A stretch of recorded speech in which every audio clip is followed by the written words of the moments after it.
sisters, welcome back to HB Ministries, a ministry for you to believe, behold, and become all God's created you to be in whatever season of life. And I love today's scripture, which we are going to be in the Song of Solomon, and you are going to actually see the whole idea of the word seasons in this scripture. So before I get started, I first want to welcome all of you that are new.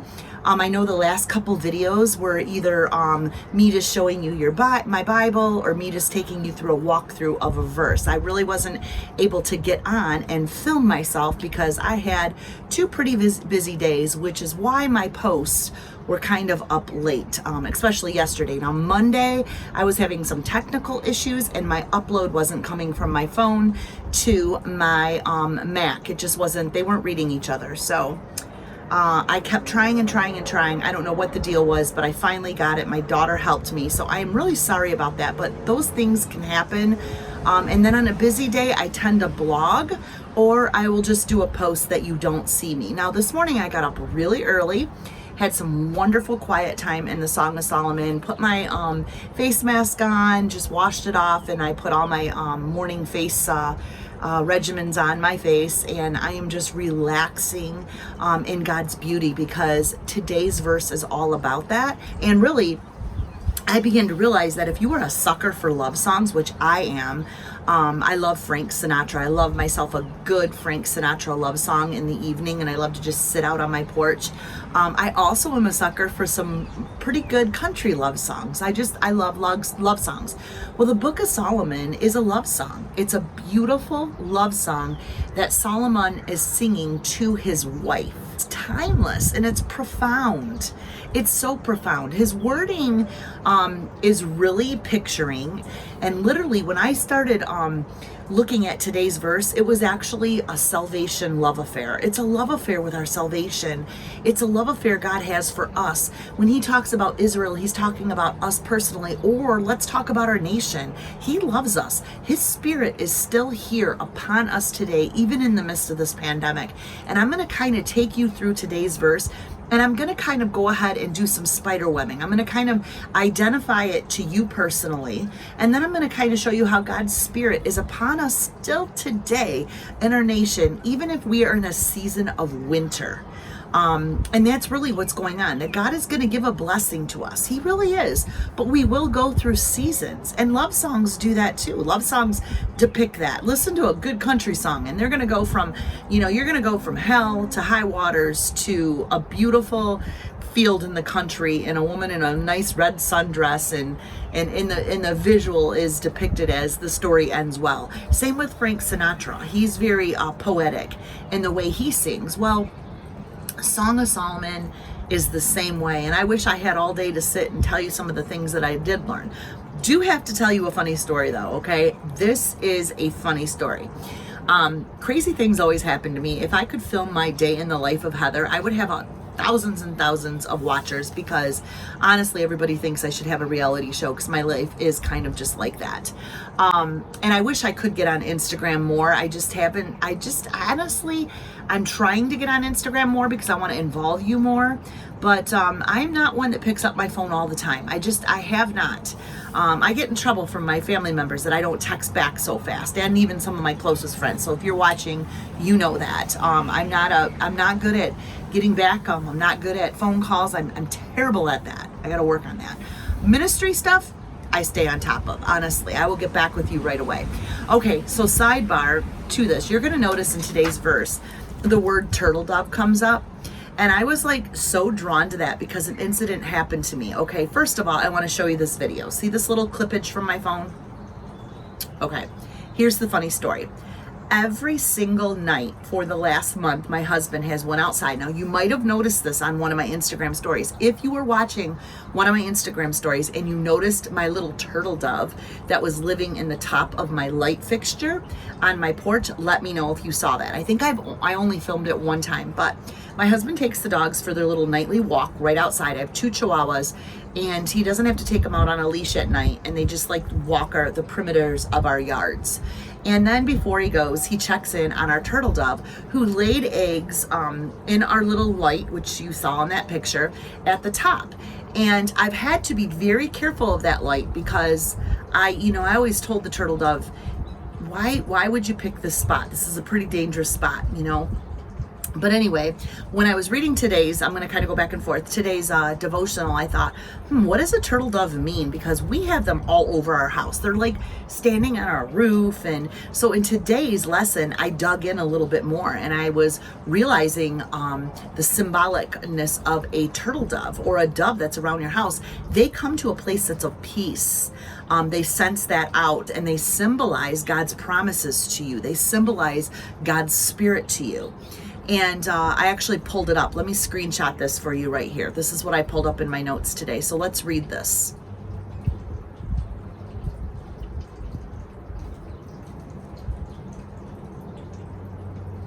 Okay, so my husband was out of town. He had to run to a business meeting. And my girls were going to be coming home at like around midnight, curfew time. So what does mom do if she's going to bed early? She goes ahead and puts all the lights on in the house. Now remember, this turtle dove was my husband's special friend. He talked to it every night. He couldn't wait to see the babies.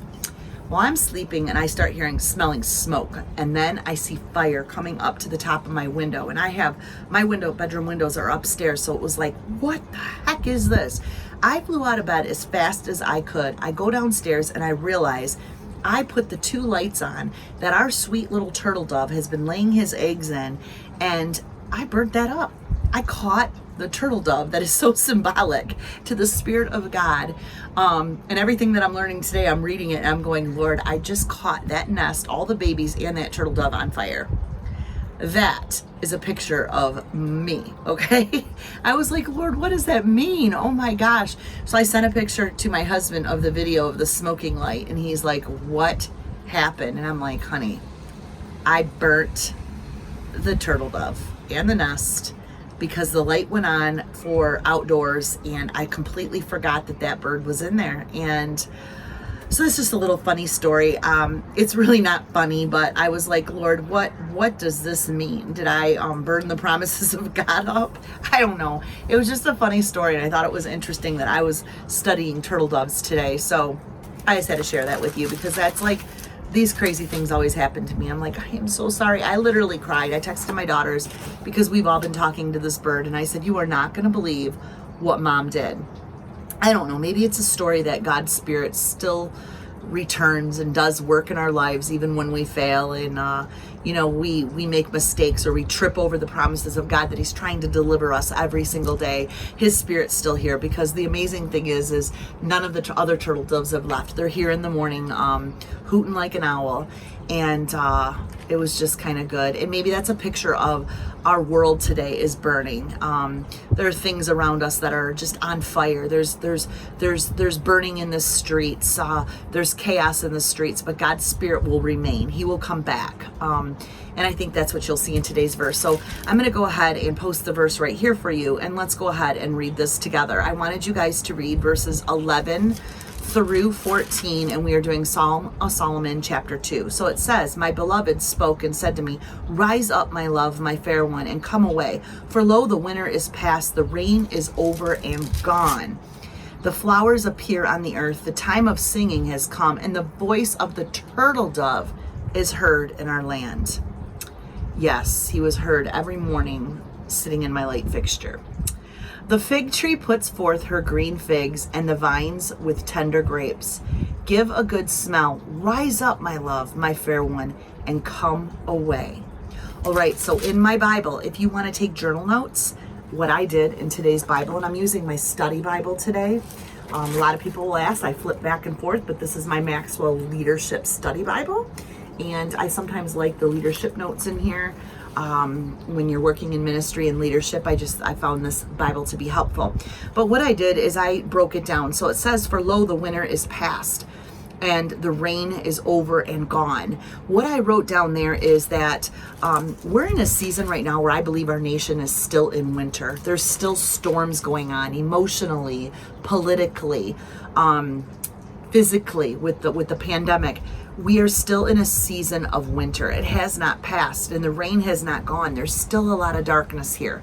Now that I'm going to kind of draw that picture there. But in your life, I can tell you that there's seasons of winter that has passed. thinking about your love story with your salvation story, the same thing happens. Let's look at verse 12 when it says, the flowers appear on the earth. The time of singing has come, and the voice of the turtle dove is heard in our land. Well, right here is a little, remember the image I told you about the turtle dove? It depicts the season of the Spirit of God. And the Spirit of God moves and hovers upon our earth. And in the beginning, the earth was void and without form. But in Genesis it says, but the Spirit of God was hovering over the face of the earth. The Spirit of God is hovering over the face of our earth every single day. However, we could still be in a season of darkness or a season in a storm, but the day of grace is coming. And that is exactly when the flowers appear. There's a day of grace. There's a day of sanctification. There's a day of revelation. There's a day of God's grace. There's a season of His Spirit. The turtle dove resembles the season of His Spirit. And it goes on and says, the fig tree puts forth green. The color of green anytime depicts something new, God doing a new thing. You know, this week that it said, this week in our devotionals, it said, remember, God is doing a new thing. He's going to create a way in your deserts. Do you not perceive it? You might be in a season of storms and darkness, but you will perceive that the goodness of God is still there. His sanctification is there. He's doing something new. I believe He's doing something new right now in our nation. He's having a new beginning. He's doing new things. However, it's not going to look like that. Things are going to look worse. Things are going to get harder. If you look at Revelation, I believe end times are coming. We still have to stand up to our salvation, stand up to the Spirit of God and the goodness of God, and allow that to prevail. Because in the end, we will be on the other side of this heaven that we're creating here on earth. The little bit that we can create, we're going to go to our new heaven. That is a fact. And so we got to do the best with making a new beginning every single day here. And it goes on and says, and the vines with tender grapes give a good smell. Now, I love the tender grapes because that's an illustration of very new fruit.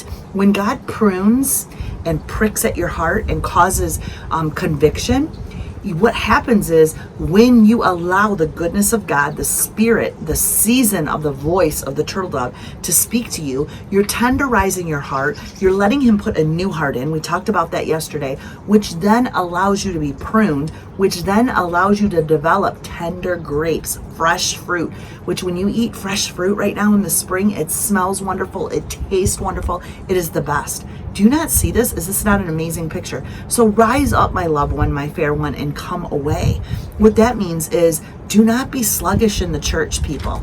Do not be sluggish Christians. Do not be sluggish believers. Rise up because God is doing something. The King of Glory will reign. The King of Glory will reign in you. The King of Glory will reign on this earth. The King of Glory will reign in our streets. One thing that I cannot stand right now is bad attitudes, negative attitudes, lack of encouragement. I wrote a couple things down here. Just constant people that are looking at everything that's going on in the public, everything that's negative right now, when really you can possess the goodness of God's Spirit right in your heart. Right in your heart. Look for those opportunities every single day. Rise up, my love, my fair one, and come away with me. Go away with God every single day. He has something fresh, something beautiful that He wants you to taste and see. Taste and see that the Lord is good. His mercy endures forever. I love that verse. And so let's not get tied up, but let's sing a new song. Let's think of the song that we can sing today because we are still living in a day of grace. So what I'm going to do now is just put a little bit of music on. I'm going to walk around my yard, show you some of my fresh spring flowers because we are in a season of summer here. Everything is singing here, things in bloom. And I'm just rejoicing in that today. I'm taking a little time out and just realizing that everything is sweet and lovely.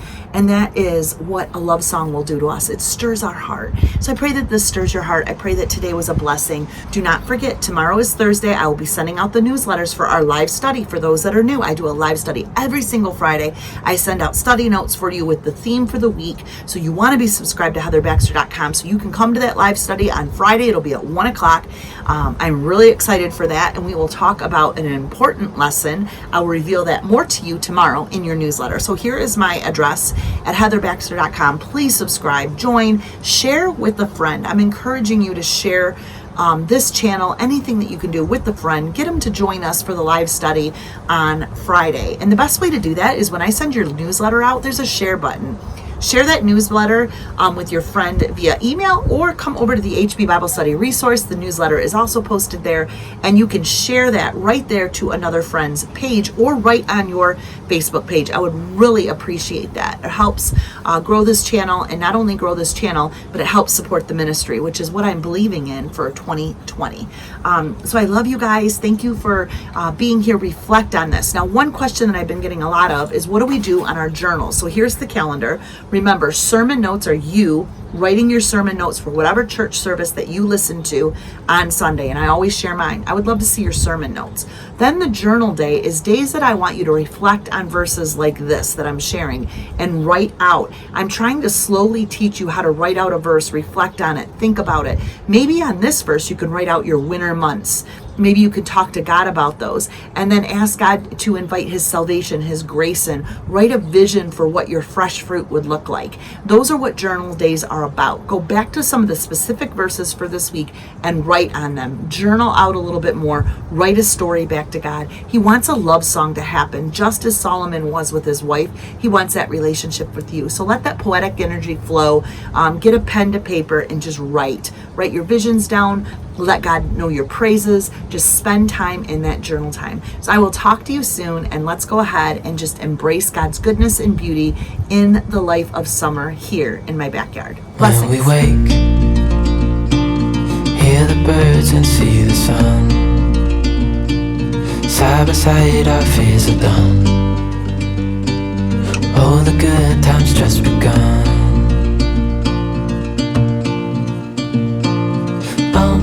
We know what we have, let's hold on tight. Found what we're looking for in life. Call us crazy, but things are finally right. With you and I, the future is bright. Oh, you and I, we got it. We don't need no